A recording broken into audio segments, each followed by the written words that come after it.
already addressed, we're not going to answer that question because we're going to give you as best as we can. What we've done. Emily Swing, National Native News. So the other thing that we've done our best to do. Join the meeting. The other thing that we've did our best to do is a lot of the questions that have come up through emails and voicemails and texts, things, we have tried to address a number of them as well. We also know that you're looking for some other parts are not going to, we're not going to be able to address at this time. The other thing I want to be very clear about is that this is the very first time, perhaps, that you're going to be in a trauma-informed interview. This is a trauma-informed presser. I want to be very clear, and I'm going to be very strict about this. Every single Indigenous person that you're engaging with, myself included, our cook be included, are deeply affected by this. Each and every one of us are wounded by this, are traumatized by this. So I need you to assure us, and I'm asking for this to be a safe space of respect to community, of respect to the Indigenous peoples of Canada. We know that this story goes well beyond Canada, but we're here as part of the grounds of a federally mandated Indian residential school system.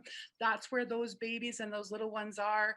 So that's what we're talking to you about. So we're going to ask very clearly that you respect us in that way, because it's only been just over a week that the findings were presented to our chief and council, just over a week for our community and the world. It's just been a week. So I want to make it very, very clear.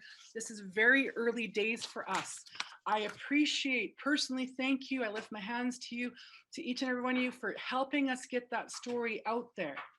This is the very beginning. So again, you're going to want to delve into places that we're not ready to talk about for a multitude of reasons. We are a First Nations community. We are part of the Secwépemc Nation, which means we have ceremonies and protocols to do yet. So you have to understand that there's things that we're not going to disclose until we've had the chance to connect within our own community who is reeling, because unfortunately, how this story was, we knew that we had to push it out at the same time to the general public as to our own community here.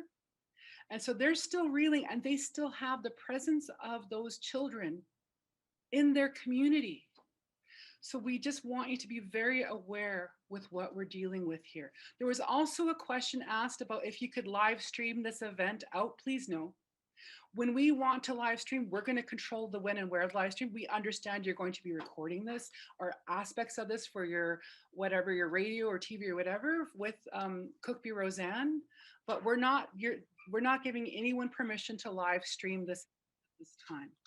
Again, and that is about us and every part. And I appreciate so many of you have been respectful about consent.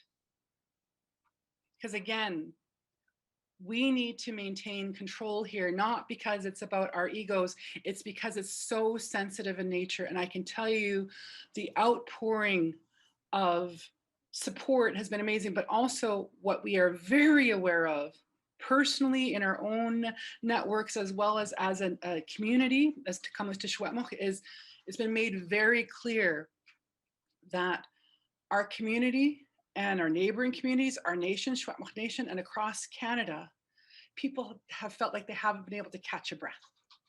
So again, I'm going to ask, not even asking, I'm telling you, this is a trauma-informed presser today.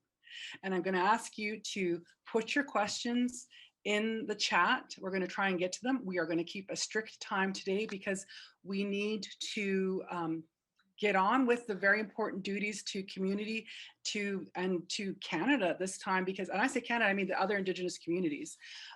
There's so much that we need to do.